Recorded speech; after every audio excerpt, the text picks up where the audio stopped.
Bueno, hermanos, buenos días. Buen día. Otra vez. Hoy quería hablaros sobre el descanso que tenemos que tener en Dios, que es muy importante en nuestra vida, no solo descanso físico, sino descanso espiritual. En medio de las demandas y las preocupaciones de la vida cotidiana, a menudo olvidamos la importancia de encontrar verdadero descanso en Dios. Nos esforzamos por cumplir con nuestras responsabilidades, perseguir nuestros sueños y satisfacer nuestras necesidades. Pero a veces olvidamos que nuestro Padre Celestial desea que descansemos en Él.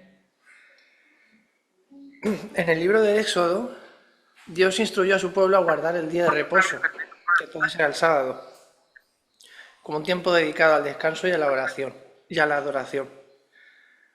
En Éxodo capítulo 20, versículos del 8 al 10, nos recuerda: acuérdate del día de reposo para santificarlo. 6 días trabajarás y harás toda tu obra. Pero el séptimo día es reposo para Jehová tu Dios. No hagas en él obra alguna, tú, ni tu hijo, ni tu hija, ni tu siervo, ni tu criada, ni tu bestia, ni tu extranjero que está dentro de tus puertas.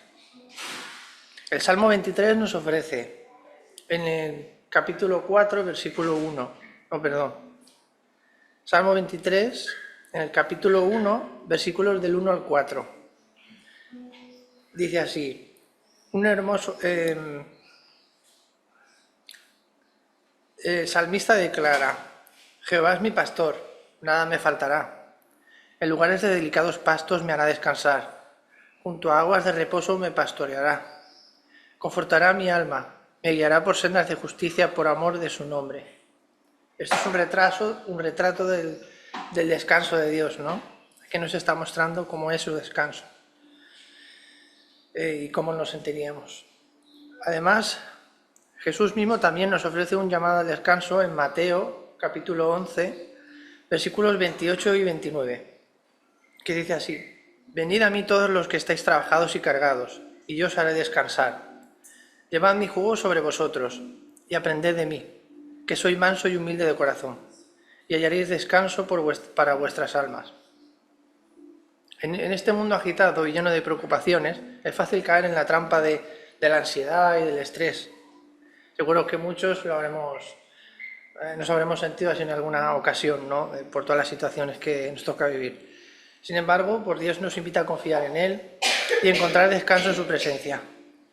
No se trata solo de un descanso físico, como dije al principio, sino también de un descanso espiritual, que renueva nuestras fuerzas y restaura nuestra paz interior. Al descansar en Dios, reconocemos que Él es nuestro refugio y nuestra fortaleza, nuestro proveedor y nuestro guía. Confiamos en que Él tiene el control de todas las cosas y que podemos dejar nuestras cargas en sus manos. Así que, hermanos, que este mensaje nos recuerde la importancia de buscar el descanso de Dios en medio de nuestras vidas ocupadas, que aprendamos a apartarnos de todo lo que sucede en el mundo, en el día a día, y a encontrar la paz en su presencia, en la presencia de nuestro Padre.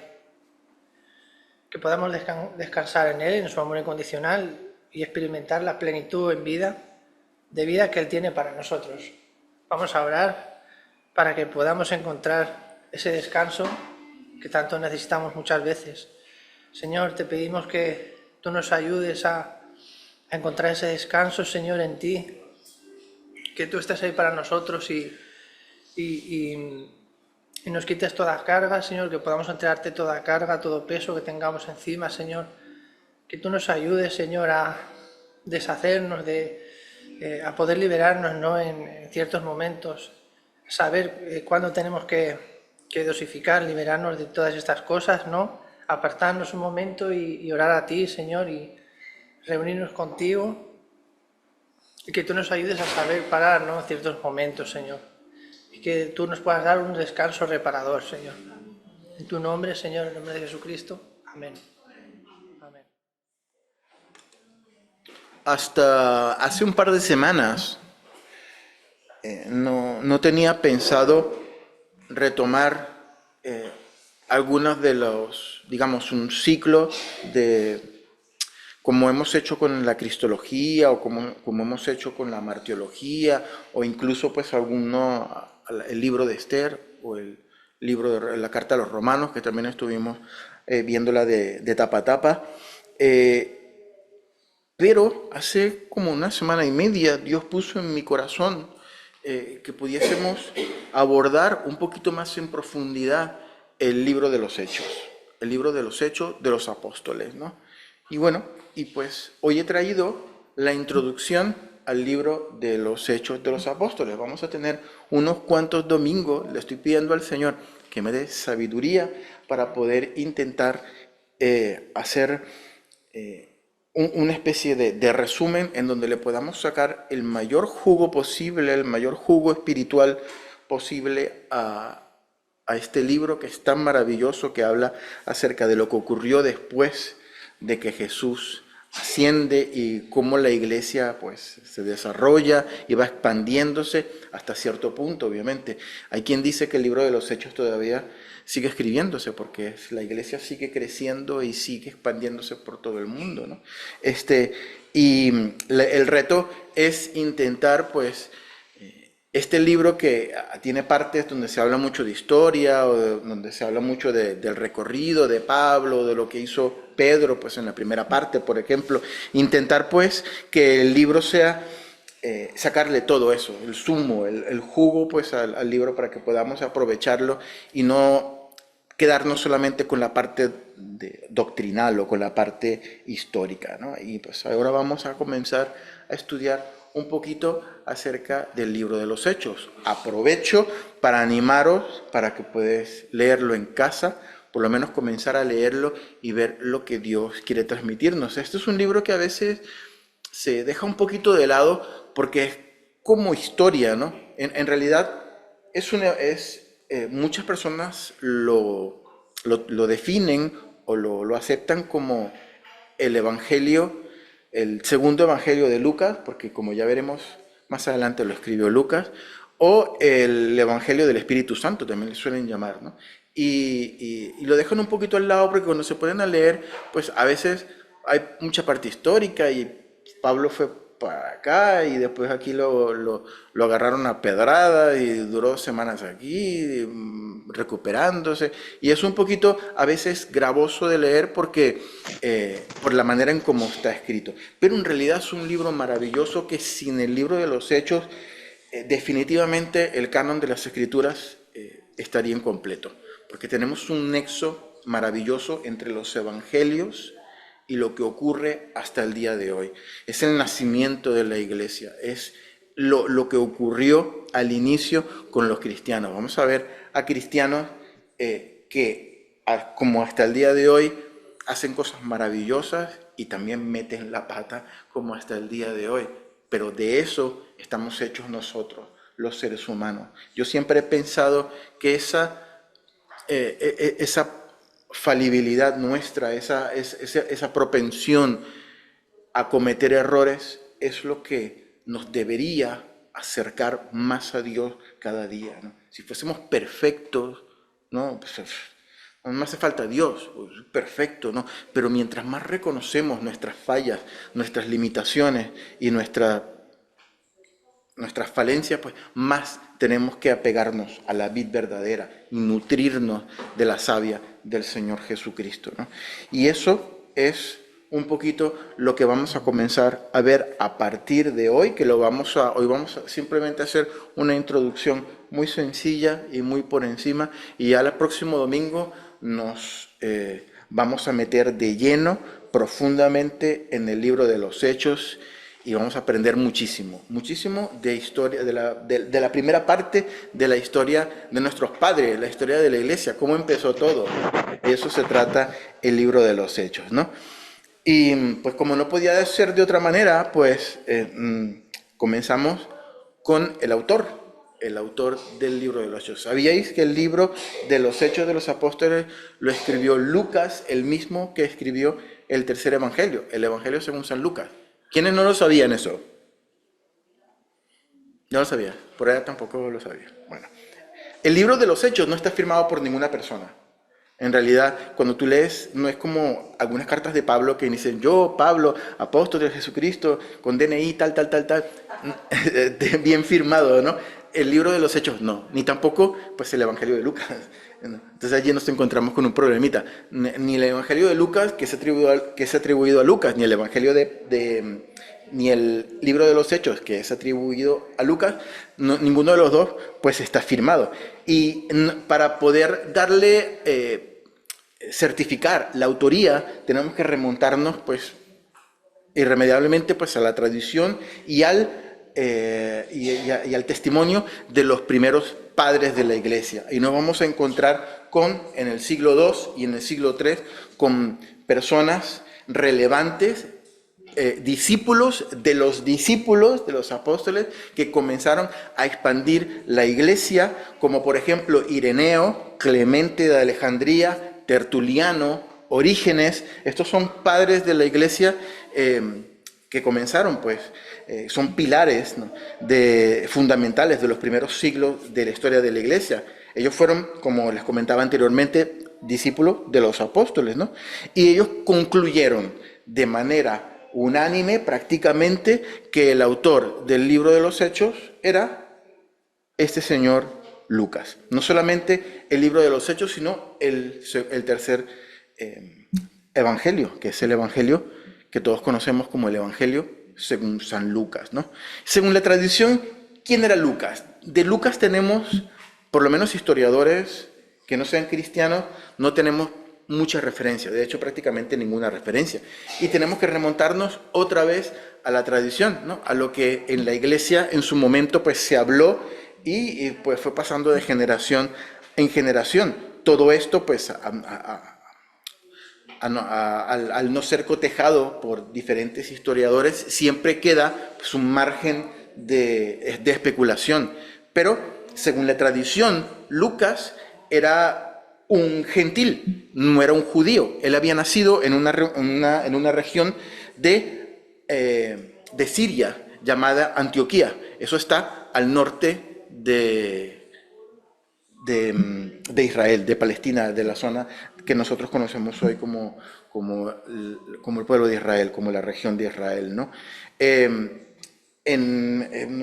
Fue una parte de Siria, ¿no?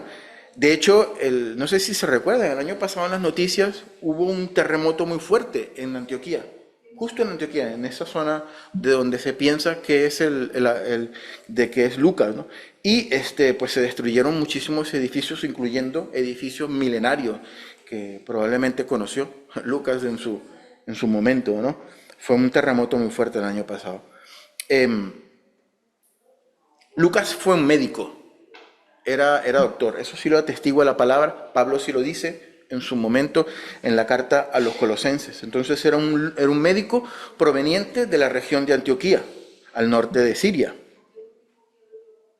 Probablemente conoció al Señor también en esa región, en Antioquía. Antioquía después llegó a ser, con el tiempo, en los primeros siglos de la iglesia, una de las zonas o uno de los patriarcados importantes de la iglesia, como lo fue Roma, como lo fue Egipto, en el norte allí de África, Alejandría, allí en Egipto, como lo fueron también Éfeso y otras regiones que se constituyeron, la misma Jerusalén, centros importantísimos en cuanto a la expansión del Evangelio. Y Lucas llegó a ser discípulo de los apóstoles de Jesús, ¿no? Lucas no vivió contemporáneo con Jesús, no conoció a Jesús, no fue testigo de su ministerio, pero pues sí fue discípulo de los apóstoles, ¿no? Y después conoció a Pablo, y Lucas se volvió, pues, compañero de viaje inseparable del apóstol Pablo.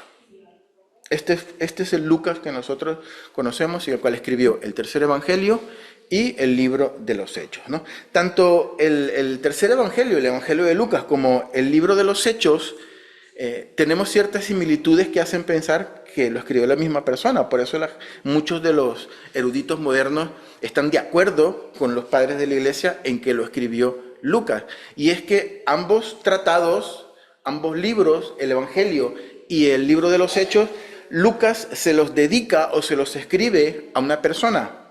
Lo estuvimos viendo hace un par de domingos. Se lo escribe a un tal Teófilo. ¿Se acuerdan? ¿No? El Teófilo, ¿no? Y estuvimos viendo brevemente las posibles, ¿cómo se dice?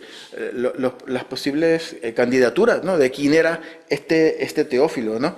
Y hablamos que podía ser, pues, un soldado romano que se había convertido o una persona que de parte del gobierno, porque Lucas le llama muy excelentísimo o excelentísimo Teófilo. Entonces ese era un título que se los daban a los nobles, a las personas de alta sociedad, a los que estaban en el gobierno, en el Estado, ¿no? Y vamos a leerlo, Lucas capítulo 1, todavía no vamos a Hechos, vamos a leerlo desde Lucas capítulo 1, versículos 1 al 4. Lucas 1 dice, puesto que ya muchos, o sea, ya muchas personas, escribía Lucas aquí, han tratado de poner en orden la historia de las cosas que entre nosotros han sido ciertísimas, muchísimos estudiosos piensan que, yo no sé si se acuerdan cuando estuvimos hablando de cristología al principio, cuando hablamos de las evidencias extrabíblicas de la persona de Jesús, que hubo historiadores judíos e historiadores romanos que escribieron acerca de Jesús. Es muy probable, dicen los eruditos modernos, que Lucas se apoyó en partes de la historia, incluso de Flavio Josefo. ¿Se acuerdan de Flavio Josefo? Que estuvimos hablando de él. Él, pues los que no se acuerden, pues pueden ir otra vez a YouTube, que están todas las grabaciones allí, y escucharlo. Flavio Josefo fue un historiador que mencionó a Jesús en sus crónicas, en sus estudios, ¿no? Y pues es muy probable que Lucas se haya apoyado pues en algunos de los escritos de este Flavio Josefo.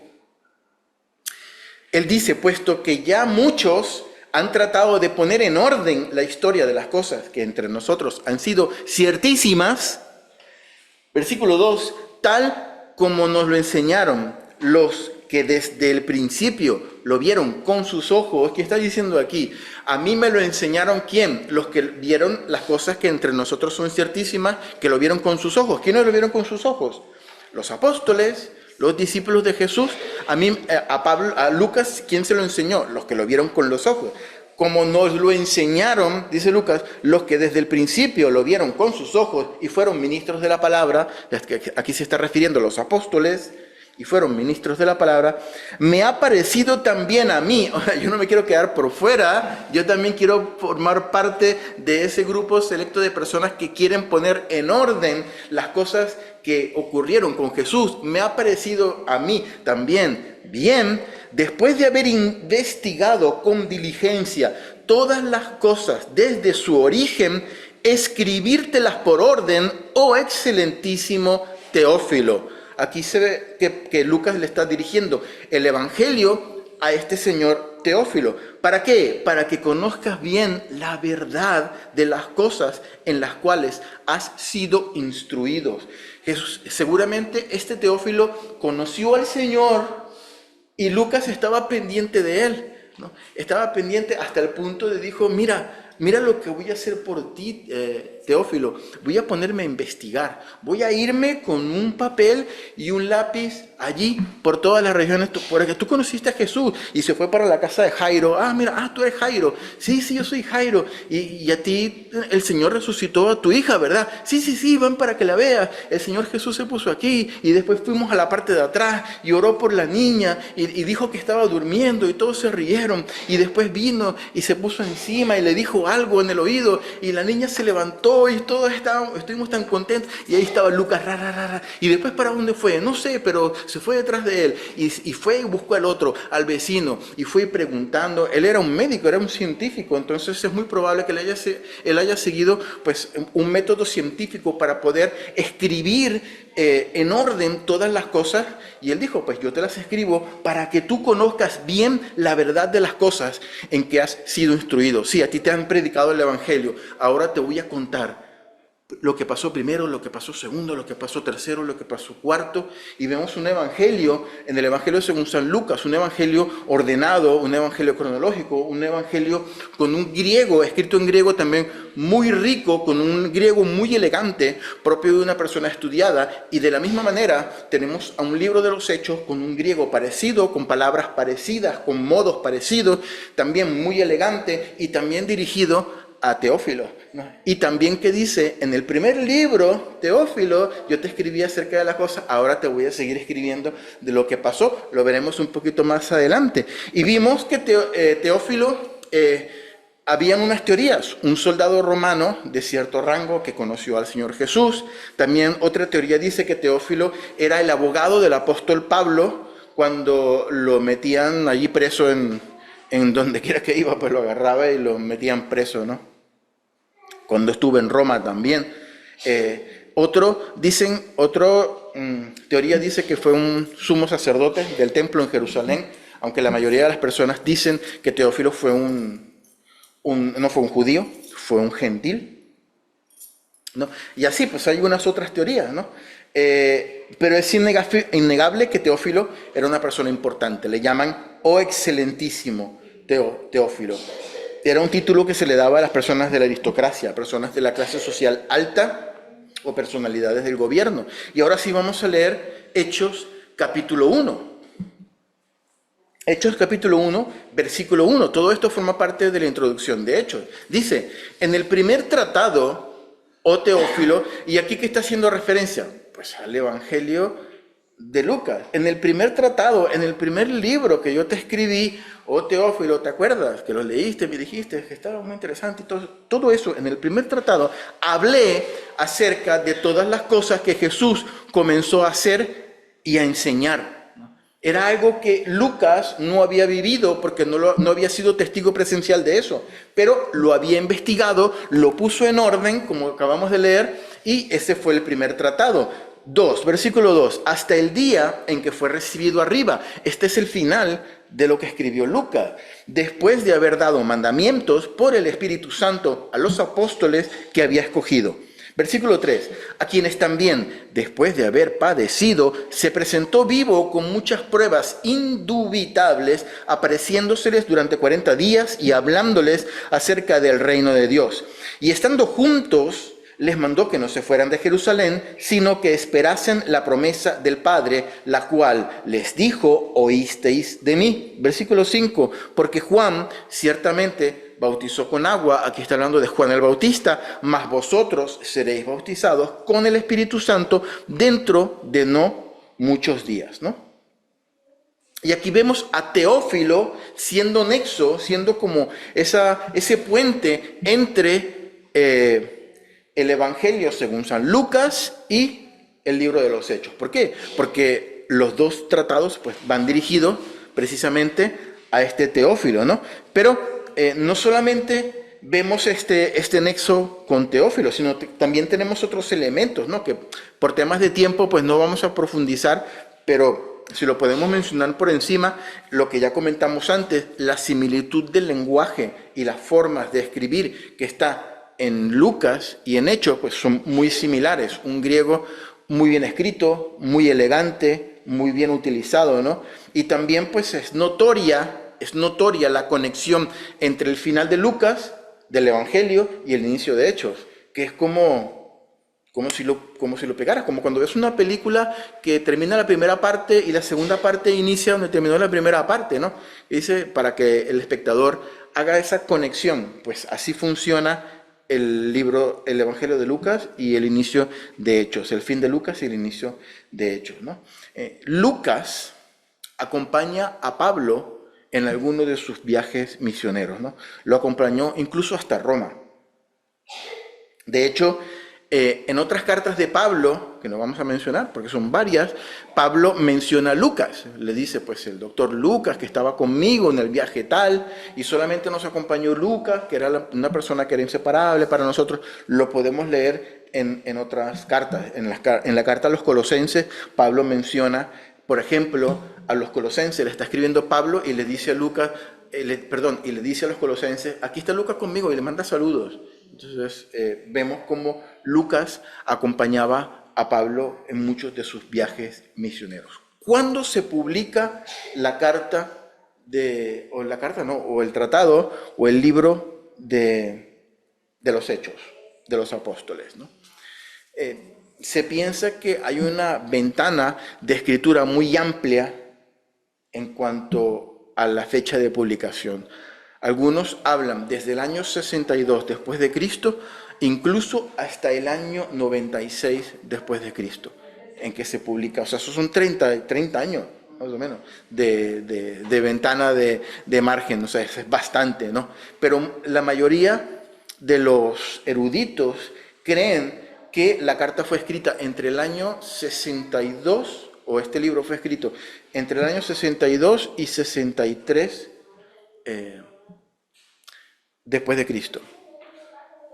La tradición dice que el apóstol Pablo muere en el año 65, decapitado, allí en Roma. Y muchos eruditos dicen, la segunda parte del libro de los Hechos es dedicada a Pablo. Prácticamente Pablo es el protagonista. Entonces es muy difícil que alguien que estaba escribiendo de Pablo no hubiese escrito, ay, el día tal, pues lo mataron y le cortaron la cabeza. El libro de los Hechos queda como inconcluso. Queda como, Pablo, pues ahí está, se quedó en la cárcel esperando su juicio. Así se termina el libro de los Hechos, ya lo vamos a leer. Entonces, es por eso que muchas personas dicen, el libro de los Hechos tuvo que haber sido escrito antes de la muerte del apóstol Pablo, ¿no? Otros eruditos piensan que el apóstol Lucas, el evangelista, quería escribir un tercer tratado para poder contar todo lo que ocurrió después con Pablo y lo siguiente que siguió de la historia de la iglesia. Pero pues si ese escrito se llevó a cabo, la verdad es que no trascendió porque no se conoce o no ocurrió nunca, pero es una especulación que dicen pues algunos estudiosos y algunos eruditos, ¿no? Al igual que los 4 evangelios, el libro de los Hechos es un libro histórico. Los evangelios los llamamos evangelios, pero son libros históricos porque narran la historia de Jesús. Entonces el libro de los Hechos es considerado un libro histórico. Pero la manera en cómo Lucas escribe el libro de los Hechos nos narra, es como si él no hubiese querido contar una historia, porque la historia se cuenta, tiene ciertas características cuando tú quieres contar una historia. No empiezas por el principio, dices fechas, das detalles, y a veces Lucas deja algunos detalles importantes en el aire. A veces, aunque sí dice las cosas cronológicamente, no explica de una manera didáctica como si estuviese contando una historia. Se centra, por ejemplo, en 2 capítulos, en algo que puede parecer, entre comillas, superfluo, y se centra en eso. Entonces, no es como si Lucas quisiera narrar o documentar hechos históricos cronológicos. Más bien, parece que el objetivo del tratado era convencer o reafirmar las creencias de Teófilo, ¿no? ¿Se acuerdan lo que hablamos al principio? Teófilo había conocido el Evangelio y Lucas le estaba escribiendo para que conozcas la verdad de todas las cosas que ocurrieron. Así le escribió por lo menos en el Evangelio. Era como reafirmar las creencias de Teófilo, mostrándole por medio del relato histórico, sí utilizando la historia, cómo el Evangelio se estaba expandiendo de manera imparable en todo el mundo antiguo, ¿no? en toda esta parte, ¿no? Y también, pues, obviamente lo que había ocurrido en el tratado anterior. La vida de Jesús, su muerte, su resurrección, la iglesia naciente. Lucas quiso plasmarlo así en el libro de los Hechos. Entonces, en el libro de los Hechos se narran historias que pasaron en un marco de 30 años, de 30 a 33 años. O sea, desde el principio del libro de los Hechos, recuérdense cómo empiezan los Hechos, con la ascensión de Jesucristo. Lo vimos la semana pasada o la antepasada, no, hace 3 domingos, con la ascensión de Jesucristo. Y termina Pablo estando en Roma, en la cárcel, esperando su juicio, ¿no? En ese periodo pasaron 62, 63 años. Todo eso que está escrito en el libro de los Hechos son 62 y 60, o 63, perdón, son 30 o 33 años de historia. El título del libro, el libro de los Hechos, ¿no? A lo largo de la historia se han planteado varios nombres para este libro. Uno de los nombres que se plantearon fueron los Hechos de Pedro y Pablo, ya que la primera mitad de los Hechos se centra en la vida de Pedro y la segunda mitad se centra en la vida de Pablo. Pero esto no es justo porque también hay otros protagonistas en el libro de los Hechos. Pues está también Bernabé, Timoteo, Silas, Felipe, Esteban. Entonces se desecharon esos nombres, ¿no? Hay otro nombre que también se ha propuesto, que comentamos al principio, que es el Evangelio del Espíritu Santo, ¿no? Porque también el Espíritu Santo, a pesar de que es un protagonista clave, ¿no?, en el libro, también desecharía como que lo espiritualizaría mucho y desecharía la parte histórica. Entonces, no les pareció a la gente, a los primeros creyentes, tan justo ponerle el nombre de Evangelio del Espíritu Santo, aunque cariñosamente muchos pues le llaman así, el Evangelio del Espíritu Santo, ¿no? También pues le pusieron el nombre Hechos a secas, ¿no? Pero al final pues el nombre que quedó más justo es Hechos de los Apóstoles, ¿no? Hechos de los Apóstoles. El versículo 4 del capítulo 1 de Hechos, cuando Jesús está junto con sus discípulos, les manda que no se vayan de Jerusalén. Alguien que lea, por favor, Hechos 1:4. Y estando juntos, les mandó que no se fueran de Jerusalén, sino que esperasen la promesa del Padre, la cual les dijo: oísteis de mí. Aquí vemos la primera cosa importante, hermanos, que nos muestra la narración del libro de los Hechos. Ya empezando, el Señor Jesús, el Espíritu Santo, nos habla acerca de la importancia del mismo Espíritu Santo para poder ser testigos del Evangelio.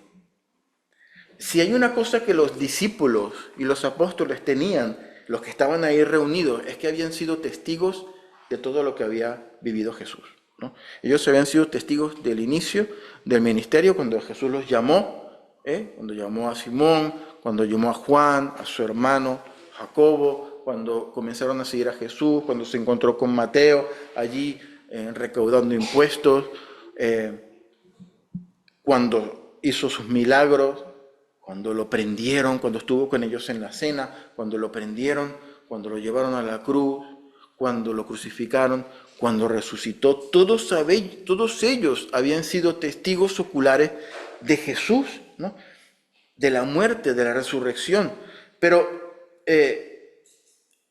dice el versículo 3, a quienes también, después de haber padecido, se presentó vivo con muchas pruebas indubitables, apareciéndoseles durante 40 días y hablándoles acerca del reino de Dios. Hermanos, no existe testigo más veraz que aquel que ha presenciado el hecho con sus propios ojos, que ha estado allí, ¿no? Y dice la palabra que se presentó vivo durante 40 días, con pruebas indubitables. Esto quiere decir que no podía quedar lugar a dudas de que el que se había presentado delante de ellos era Jesús. Se presentó Jesús y estuvo con ellos, comió con ellos, ¿se acuerdan?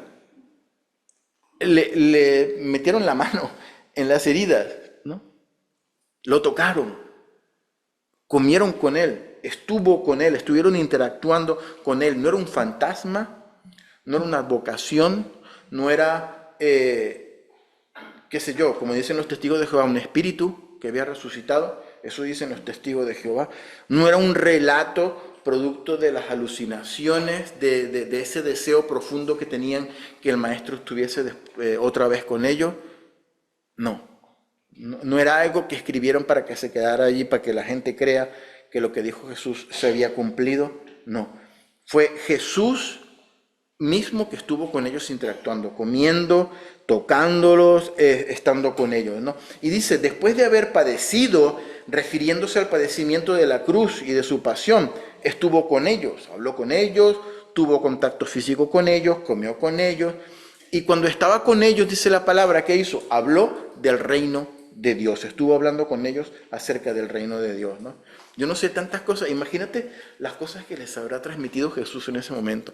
Un Jesús glorioso, con un cuerpo resucitado. Ahora sí, vamos a hablar. Les voy a contar algunas cosas del reino de Dios que no quedaron plasmadas en la palabra, no sé por qué, pero cómo me hubiese gustado estar allí escuchando a Jesús hablando acerca de esas cosas maravillosas que le estaba diciendo a los discípulos. Probablemente, no sé, se lo atesoraron para ellos y eso fue un acervo para su fe, para seguir predicando con mayor ahínco y con mayor denuedo la palabra del Señor, ¿no? Pero en ese punto ellos tenían solo una cosa.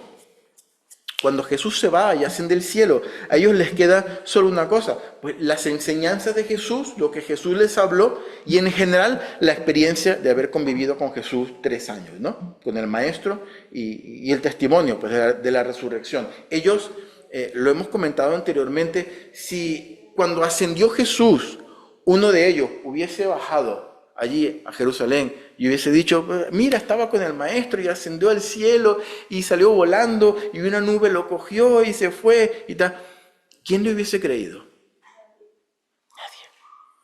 Nadie. Aunque ellos tuviesen la experiencia de estar 3 años con el Maestro, aunque ellos tuviesen todo el bagaje, toda la doctrina, toda la enseñanza que Jesús mismo le dio, una vez que Jesús asciende al cielo, ellos están en la misma posición que estamos nosotros ahora. No tenemos manera de probar que Jesús salió volando ahí en el cielo y nos deja la comisión de ir y predicar el Evangelio a toda criatura. Estamos prácticamente en la misma posición, ¿no? La doctrina, la experiencia vivida era la misma que nosotros podemos tener, ¿no?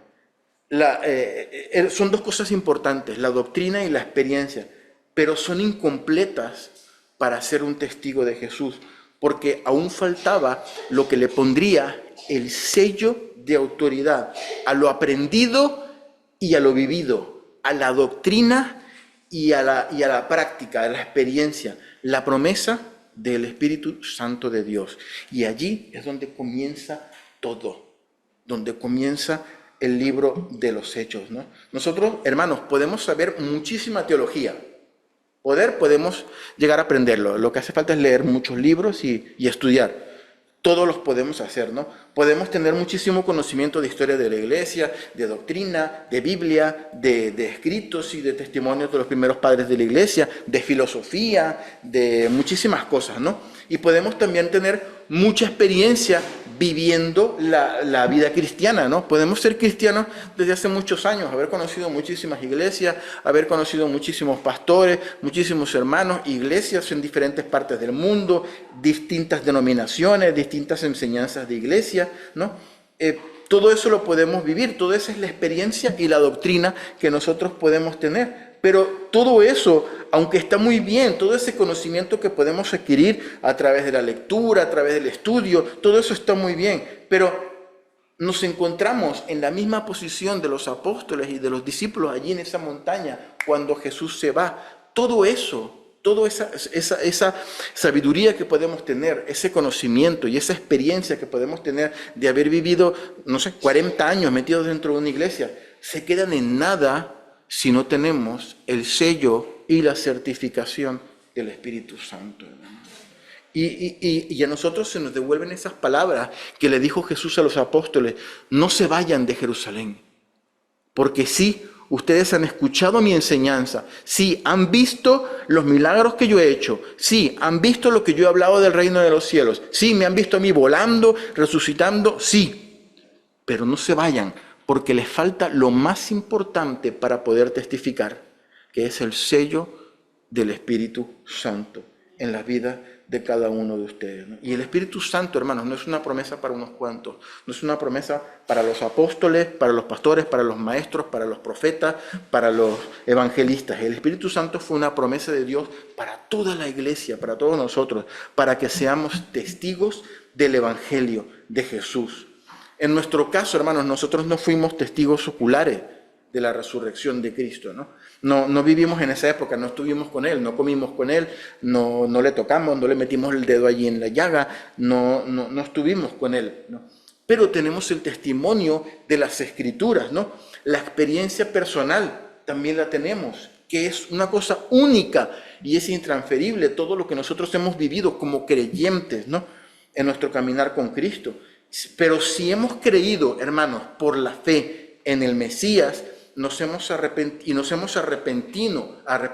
genuinamente, de nuestros pecados y decidimos caminar un día ese camino estrecho que lleva a la salvación y pasamos a formar parte de la iglesia de Cristo, tenemos como cuerpo de Cristo el regalo del Espíritu Santo de Dios, porque es una promesa y es un regalo para todos y cada uno de nosotros. Hermanos, te tengo una noticia, tú tienes toda la certificación de parte de Dios para ser testigo de Cristo aquí en la tierra. Aleluya. Dice Efesios capítulo 1, versículos 13 y 14. Capítulo 1, versículos 13 y 14. Efesios, la carta del apóstol Pablo a los Efesios. 1, versículos 13 y 14. Efesios 1, 13 y 14. Dice, en Él, es decir, en Jesús, está hablando de Jesús aquí, también vosotros y nosotros nos metemos en ese paquete, habiendo oído la palabra de verdad, cosas que a nosotros nos ha pasado, hemos escuchado la palabra de verdad, el evangelio de nuestra salvación, y habiendo creído en Él, en Jesús, fuisteis sellados, certificados. Aquí estamos cada uno de nosotros con una estampa en nuestro corazón, sellados con el Espíritu Santo de la promesa. Versículo 14, que es las arras de nuestra herencia hasta la redención de la posesión adquirida para alabanza de su gloria. La palabra dice que el Espíritu es las arras de nuestra herencia. ¿Sabes qué quiere decir las arras de nuestra herencia? Cuando tú vas a comprar algo que cuesta mucho dinero, normalmente, pues a menos que seamos millonarios, no tenemos todo el dinero para pagarlo, ¿no? Si vamos a comprar una casa o un piso, una cosa que cuesta mucho dinero, un coche que cuesta mucho dinero, es difícil tener todo el dinero junto para pagarlo. Entonces, normalmente nosotros damos como un anticipo, como una fianza, un depósito de garantía que hace que nosotros adquiramos ese inmueble. O sea, no lo hemos terminado de pagar o esa cosa que estamos comprando, pero ya hemos dado un depósito de garantía, ¿no? Es una cantidad de dinero que nos garantiza a nosotros que lo que vamos a comprar ya lo tenemos, o por lo menos lo tenemos reservado, ¿no? Y la palabra que pone arras de nuestra herencia, eso quiere decir precisamente eso, el depósito de garantía. El Espíritu Santo es el depósito de garantía que que nos ha sido dado a nosotros como iglesia, que nos dice a nosotros que tenemos garantizado el reino de los cielos, ¿no? Si tú tienes al Espíritu Santo, si guardas todos los requisitos que hemos leído en Efesios capítulo 1, ¿no? Habiendo oído la palabra de verdad, el evangelio de nuestra salvación, y habiendo creído en Él, fuimos sellados con el Espíritu Santo de la promesa, que es la garantía de que nuestra herencia la tenemos allí hasta la redención de la posesión adquirida. Todavía no hemos llegado a ese punto, todavía no hemos llegado a participar completamente de la gloria del Señor, pero el Espíritu Santo que mora en nosotros es esa garantía, ese depósito que lo ha dado Dios. Mira, aquí tienes el depósito de garantía en la persona del Espíritu Santo que te dice que tú ya tienes garantizado un lugar allí en mi gloria, en los cielos conmigo. Amén, aleluya, qué bonito que tenemos ese Espíritu Santo que es garante, que son las arras de nuestra herencia, es el depósito de garantía de nuestra parte, que nuestra parte en el reino de los cielos está garantizada. Pero no solamente eso, hermanos, el Espíritu Santo de la promesa nos garantiza otras dos cosas bastante hermosas. La primera es una vida en comunión con Cristo y una vida en comunión con el cuerpo de Cristo, una comunión vertical y una comunión horizontal, porque todos, la iglesia es la que tiene el Espíritu Santo, y por la gracia del Espíritu Santo, en el nombre de Jesús, nosotros tenemos acceso al Padre. Recuerden que cuando Jesucristo se fue, dijo: yo no los voy a dejar a ustedes huérfanos, voy a enviar a otro consolador que se quede con ustedes, con la iglesia, ¿no? El Señor. En el Antiguo Testamento, Dios por nosotros. Durante los evangelios, Dios con nosotros. Y en el libro de los Hechos, hasta hoy, Dios en nosotros, Dios en la iglesia. La promesa de vivir una vida en comunión con Cristo y en comunión con el cuerpo de Cristo. Y lo segundo, ser testigos veraces del Evangelio de Cristo, de su muerte y de su resurrección. Hermanos, la posibilidad que nos da la certificación del Espíritu Santo, esa garantía, esa fianza de nuestra herencia, es que nosotros podemos ser testigos de Cristo. Y un testigo que cuando se sienta allí en el banquillo para testificar, dice: lo que yo vi es cierto, porque tenemos al Espíritu Santo que certifica lo que nosotros vivimos, lo que nosotros hacemos y lo que nosotros decimos. No es que lo hayamos visto, no es por nuestros propios méritos, es porque el Espíritu Santo que mora en nosotros lo certifica. Aleluya. Y hermanos, el resultado práctico de ser testigos es todo lo que vamos a ver a continuación, a partir de la próxima semana, en el libro de los Hechos, ¿no?